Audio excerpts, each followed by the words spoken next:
Hey, what's up everyone? Today I'm going to teach you how to analyze your own replays. This is a topic that was extremely requested, so today we're going to delve into it. So we're going to look at a couple replays by my student Nico. So his name is Ordinateur, but it's actually a real human being. And his MMR is roughly 4.3, 4.4 MMR as of now. He made a big jump ever since we started working together. It was stuck in diamond really freaking hard. Actually, now we got masters for the first time ever. Very proud of him. And today we're gonna analyze his games to see what he could have done better, because usually people tend to go oh, I took a bad fight or things of that sort, but usually there's way more information you can gather, way more meaningful information you can learn from. And I would suggest you would always go to the root of the problem, because most of the time you take bad fights or you scout poorly, but usually there are way more reasons that explain your losses. So today I'm going to try to explain how it goes. So first things first, our probe scouts the normal timing. My friend, I'm looking at a production tab right now. He's making probes. He's making his Nexus at 20 on time. I mean, at this MMR, this should not be a problem. But the main problem we have already is that his probe arrived, and when he saw the hatchery being built, he probably assumed that it was a normal hatchery timing.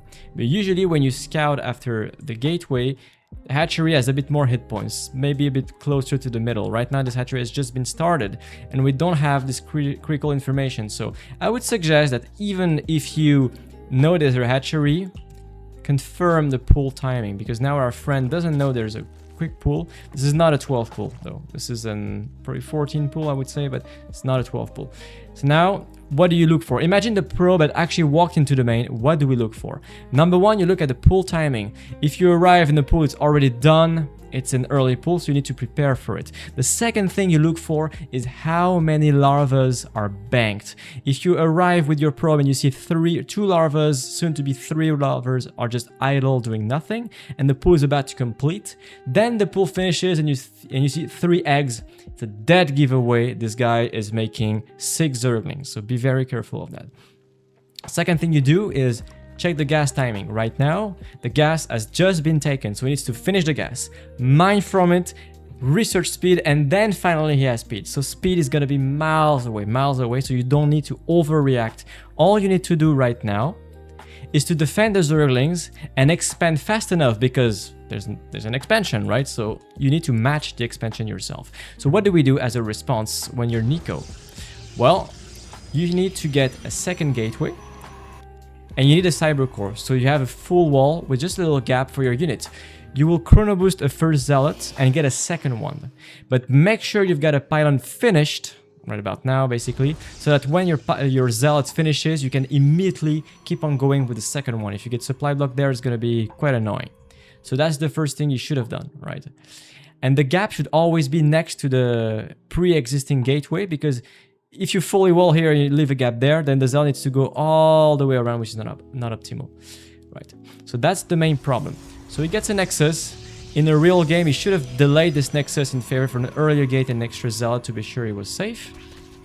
And then he needs to make a adept right away. And by right away, I really mean it. When your core is about to complete, you should be clicking your gateway and go H or whatever your hotkey is, because you need this unit as fast as possible and you need to chrono boost it. You should have enough energy, as you do. Right now he's got 64 energy, which is enough to chrono boost an adept. And once the adept is out, you're going to be able to easily deal with this attack, number one. And second, you will be able to scout, because that's the problem. Now you don't really have any scouting going. And this adept not only will get rid of the zerglings, but will then check whether there's a third base or not. Check how many drones is in the mineral line. Is my friend making some drones, or is he all-inning rapidly? And the third thing you want to look for is there a lair or not? Is he getting a lair or not? Because if there's a very quick lair, or when you arrive, the lair is already done, it's a dead giveaway. Your opponent is going to do a quick tech on 2 bases to attack you. So he's going to cut his income in favor of tech. This tech could be Hydroden, very typical, but it could also be a Nidus Swarm or Overlord drops with whatever bullshit inside the OVs. So you want to look for it. And if you see a very quick lair on 2 bases, I would strongly encourage you to open with a Void Ray rather than Oracle. Why? Because a Void Ray will not only kill the Overlords, providing vision for Nidus. If the said Nidus goes down, the Void Ray with Prismatic Alignment is going to take care of it rapidly before it actually pops. And number 3, if he's dropping with Overlords like this, well, the Void Ray is also going to come in handy to get rid of the Overlord. So the Void Ray is a multi-purpose unit in this kind of scenario. And also, if you get roached all in or something like this, you have a unit that deals extra damage against roaches and that doesn't run out of energy to actually fire on the units. This is why it's very critical in this matchup. So, I was talking a lot and not paying too close attention to what's going on. Anyway, we've got 2 adepts on the map, which I don't like, because when you go on the map with the first adept rapidly and you chrono boost it, your adept, as much as it is going to be alone, is going to be fast enough to arrive before link speed is done. But if at 4:30 you're on the map, link speed is done and you're risking to lose these adepts. You should not be on the map with adepts like this, unless you have an oracle above it to protect them, or put them inside, in between mineral patches to protect them, but that's pretty much it. So my friend is actually going for what seems to be an Archon drop. So I really like this build for this MMR. I think it's a build that's very versatile, practices multitasking, micro, and nailing a build order. So this is actually a very good strategy to improve and get better at the game in this matchup, in my opinion. Probably not as good when you get at the very top of the MMR echelon, but then again, Christianer plays this kind of strategies and is 6'4", 6'5", so yeah. All right. I'm gonna go back a little bit and pay a bit more attention to how is working with probes and so on, because usually it comes down to this also. You need to build probes fast and continuously and aggressively.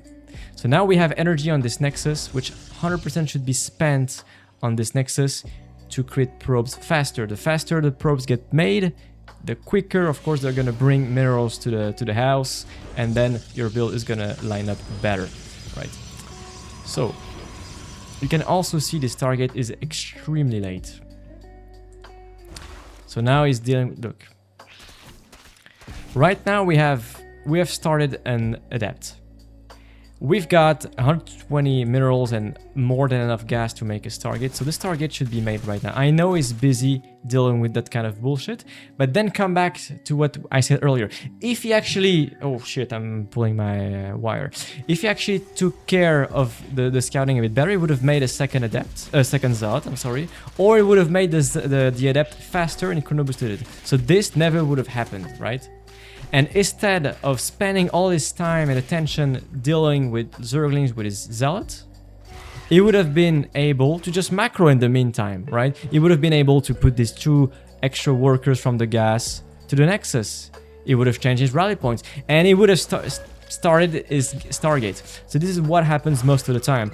You tend to be overwhelmed because lots of things are going on, and then you forget your buildings. But the reason why you forget these buildings is because you're overwhelmed. And the reason why you're overwhelmed is because, well, you don't react properly. You make things hard for yourself. So if you learn the proper defense, in this case, which was to make 2 gates and double zealots, you never would have had to micro, because you would have had just 2 zealots in the wall and you can just do other stuff in the meantime. You don't even need to pay attention to it, and then you macro better. But that's a proper answer. The answer is not, oh, I forgot my Stargate, I'm stupid. No. The real answer is, my attention was overwhelmed, my attention was occupied somewhere else, and I'm not a pro player, so I don't have infinite APM. Therefore, I could not macro properly at the same time. So next time I will make sure I scout diligently and use the right response, so I don't need to over control my units over micro, because my build will be tight and clean, so I can use the little attention and APM that I have to actually macro properly. And in this case, you would have had an Oracle or a Void Ray much faster. He would have been able to clean this Overlord over here, maybe this one over there. Maybe the Oracle would have showed up. There's no spore. The Oracle would be done already. The Oracle would actually be there already had he made his target on time. Like, he would have already ravaged this mirror line. But the thing is, Cyrus is getting away with greed, not because he's lucky, but he's getting away with greed because, well, we fucked up the build, right? So this is something you have to look for all the time. Make sure you put the probes inside the gas right away. See, right now, we're spending time and attention on a depth that will most likely not accomplish anything, because once again, Zerg link speed is done, we're at 450. Do you know at what time link speed journey finishes? It's generally 3:30. In this game, it's going to be a bit later because he opened with a fast pull, so it's going to delay things a little bit. But still, 4 minutes, link speed is going to be done anyway. So now we get a drone, okay, but we lose the adepts. And when we lose the adepts, not only we forgot to put the probes in our gases, which delay our builds, because once again, we do Archon drop. We want 600 gas to make 2 Archons, right? So our macro suffers, and our ability to expand suffers because where are our adepts? So what do? Well, we need to warp in 2 more adepts, which cost minerals, so it's going to delay our nexus, which costs gas, which is going to delay our archons, right? So this is basically a negative action. You overuse your units that don't get anything done, except making your macros suck. Whereas if you just left your adepts at home and just did nothing, just expanded, just let the adepts idle, it would have been actually better. So sometimes it's better to do nothing. This is why sometimes when I coach players, I make them do less things and they perform better. And they tell me, well, I feel like I'm not improving, but my MMR got up so much. I said, this is you don't have the feeling of doing so many things because you're actually doing more efficient action, right? Getting the nexus quickly and putting the adepts there is a very worthwhile action because it's gonna securize, I don't know if that's an English word, but today is gonna create new words, I don't give a fuck. You're gonna make your expansion in a safe manner and it's gonna increase your economy. Whereas if you send adepts here and you lose them and then you try to make a stasis trap and then you're everywhere, then you didn't make pylons, your supply block, you didn't make probes, you forgot your robo, it's a bloody catastrophe. Whereas if you just chill with your adepts and then robos on time, you make probes, you put the probes in the gas, gates are super tight, and then you have the feeling of doing less. You're actually accomplishing more because you put in the actual valuable actions, right? This is what it's all about. And then when you actually have your Archon drop, you can actually get things done because this actually can deal damage, right? So of course we have a micro mistake here, but our friend makes a very smart move. He says, okay, I lost my War Prism stupidly, but it's okay. He goes in the bushes so that the Zerg doesn't have vision. Well, in this case, he actually had an Overlord, so that's actually a bit unfortunate, but that was still a smart move nonetheless. And then you recall, so you save your units. And then the next problem we have is, because our third is so late, because we had to make extra adepts, because we didn't punish the Zerg opponent in the early game with the Oracle. We're so far behind in this game because our friend played super greedy. And then he had a good economy, so he could go into a big all-in, right? That's the problem. And then, what did we forget? Our gates, perhaps a tiny bit late, right? Our gates are a bit late. And what happens when our gates are late? Well, we don't have enough production to defend this kind of attack, right? We could also get stasis traps to help defend. I'm gonna speed up the process a little bit, but yeah, getting gates so late like this, of course you don't have enough production. So even if you know that this is coming your way, you will not have enough production to actually match the amount of units required to actually deal with that, right? So you see, it doesn't come down to, well, I think you need 2 more of the Templars also. And ideally you would want to fight in range of the shield battery, but you see, it's not so much, oh, it didn't all in, I got stomped, I don't know what to do, or I lost my prism stupidly. No, you see, it comes down to the early game. It comes down to the gateway positioning, getting the right build order, making sure you're able to properly go through your game without too much hassle by leaving the zealots in the wall and so on. And this is how you analyze your replay. This is much deeper and much more valuable than just saying, oh, I took a bad fight or I got caught out by surprise. That doesn't mean anything. When you watch a replay and you lose a game, you should always be able to properly answer the following question, which is, if I get to play the same exact scenario again, what would I do? If you're not able to answer this question, you have failed at analyzing your replay. You should always be able to at least come up with something. I mean, sometimes you're clueless, of course. This is why people like me coach players, obviously. But still, you should have a better idea at what went wrong and understanding the root causes of your errors. If you want to take your Starcraft to the next level, I've created a coaching site on which you could join my Discord, book a session with me, and soon I will be adding tutorials and guides. So make sure you check out my coaching site. The link is in the description. Now we have a PVT on our hands, also from Nico, because I really like this MMR, right? Because the transition between Diamond and Masters is really when you start getting good at the game. Your build orders actually look like something viable. What you do makes sense, and your mechanics are good enough to actually, you know, justify digging a bit deeper into the game.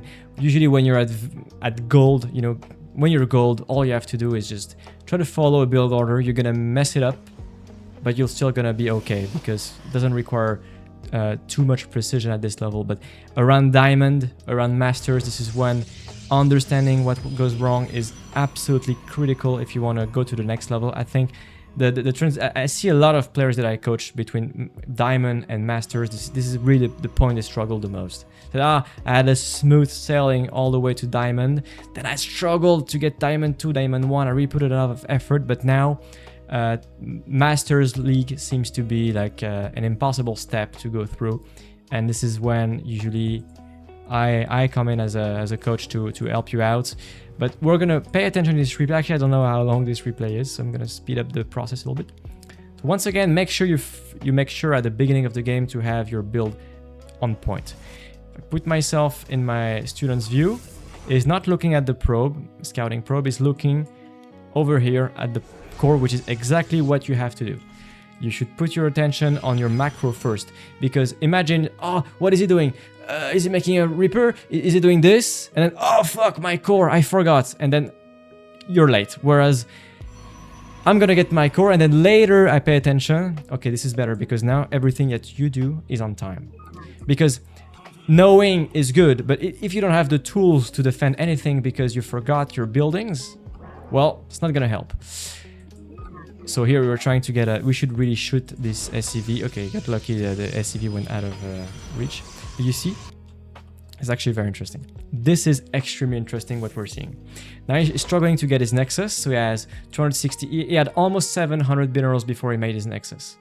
And what's going to happen as a consequence of that? We could have made a probe. We could have made a probe in the meantime, but we did not because we're just focused on this and we forget to macro. We forgot to macro. We didn't start a probe. We could have started maybe our pylon earlier. See, now our core is going to finish. This shitty interface. Our core now is going to finish before our pylon, which means we're going to be supply blocked. So you see, the purpose of this core first strategy is to have a very fast adept or stalker to be able to deal with the Reaper and potentially go across the map. But because we're so tunnel visioned on trying to get that Nexus because the SCV is bothering us, that we stack so much minerals in the bank, we don't make our pylon, and then we lose the whole purpose of the build because we forget our pylon. Now he's actually going to be able to Q unit because he lost the scouting probe and he forgot to make probe, so he's not supply blocked. But if he macroed properly, he should have been supply blocked at this moment, right? So sometimes making a mistake can save you from another mistake. But it's still very interesting to see. When there's a SCV or a drone, whatever bothering you, stop being passive. Play the game. Oh, my core is about to complete. Just get the pylon and then go back to trying to make the Nexus. Be active, right? Be proactive. Very important. Don't look, right? And the thing is, we want to make a sentry, but because we were so tunnel vision on this Nexus, we forgot to put probes inside the gas, which means our sentry is delayed by a good 10 seconds. But if the sentry is delayed by 10 seconds because we lack gas, what is gonna suffer? The Twilight Council, of course, because it also requires 100 gas. So now, if we get all-in, if we get mine dropped, we're already putting ourselves in a shitty spot because everything's delayed, right? If we get Widow Mine dropped, maybe Blink would have been done, but it won't be done in this case.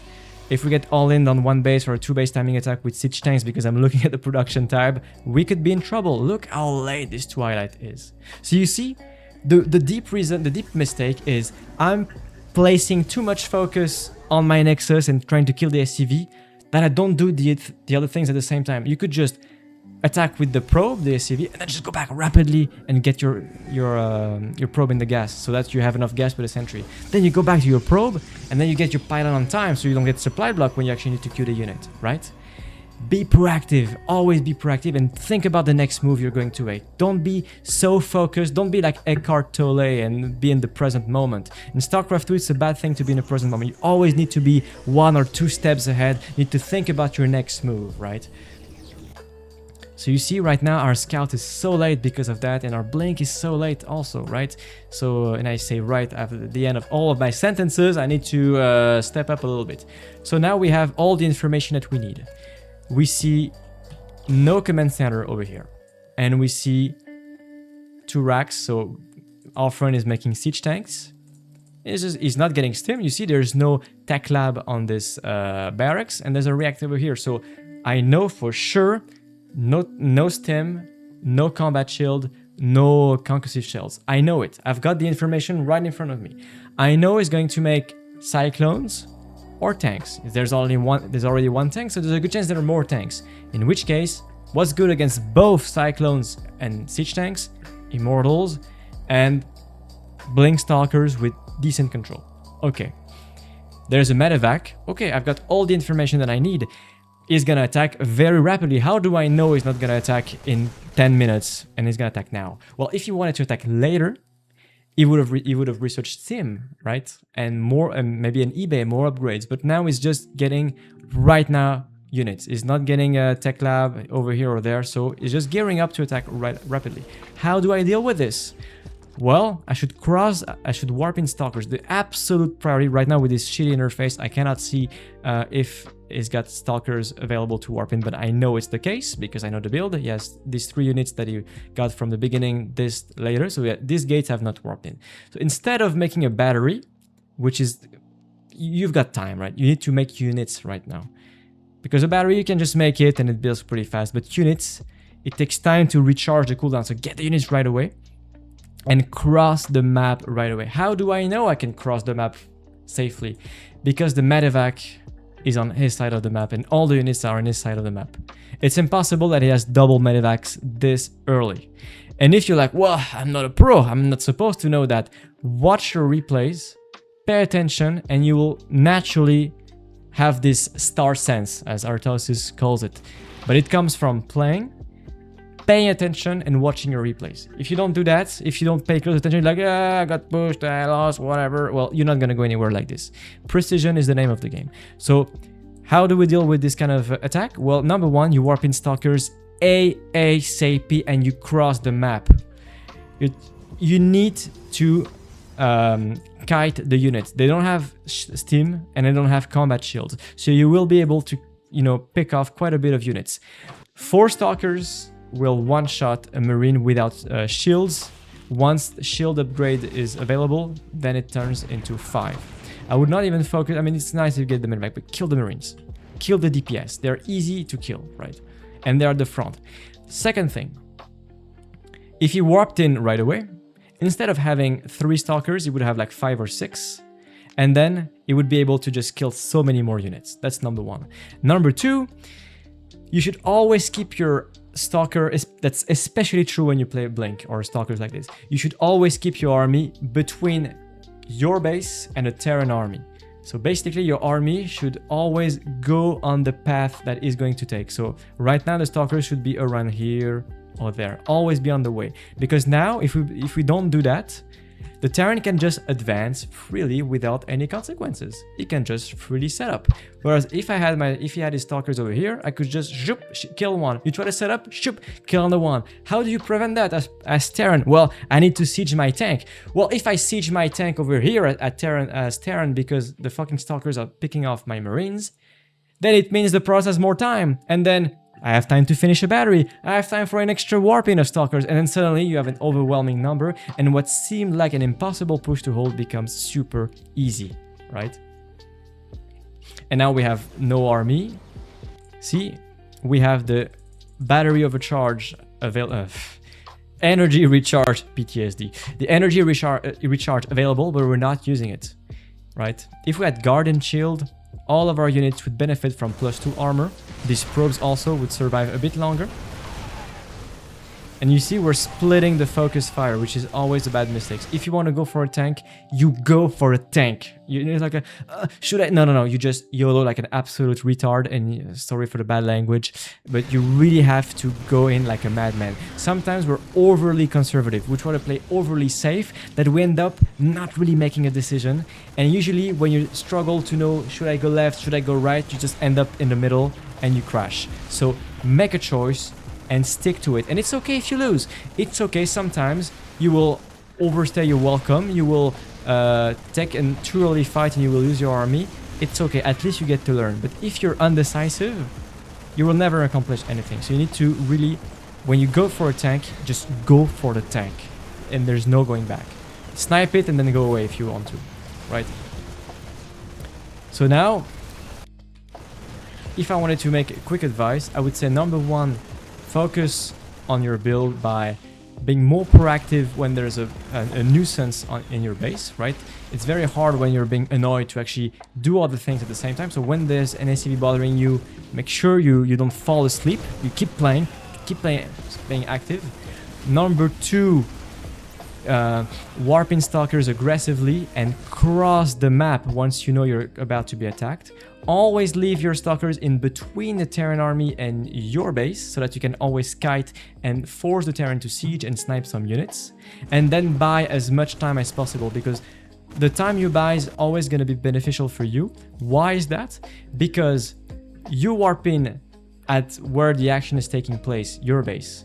But the Terran units need to be built and need to cross the map. So if you're able to buy time, it's always going to be good for you, especially if you just warp in and go immediately, because this is you have a peak of army units. And of course, all of this has consequences, like less gas, for example, means your Twilight Cancel gets delayed, so your Blink is delayed and so on. But even without Blink, let me tell you, we could have held this push pretty easily, and we just made Stalkers and kited all the way. You don't need to do all the things that I said to actually win the game. In this game, you fuck up the early game, you forget to make a probe, you forget to put stuff in the gas. If you just get the stalkers on time and cross the map immediately and kite, you still win the game despite all the previous mistakes, right? So this is something you have to keep in mind. So if you like this kind of video, just let me know. Maybe I could make more videos about that in GM or whatever level. And I'll see you in the next one. Bye bye.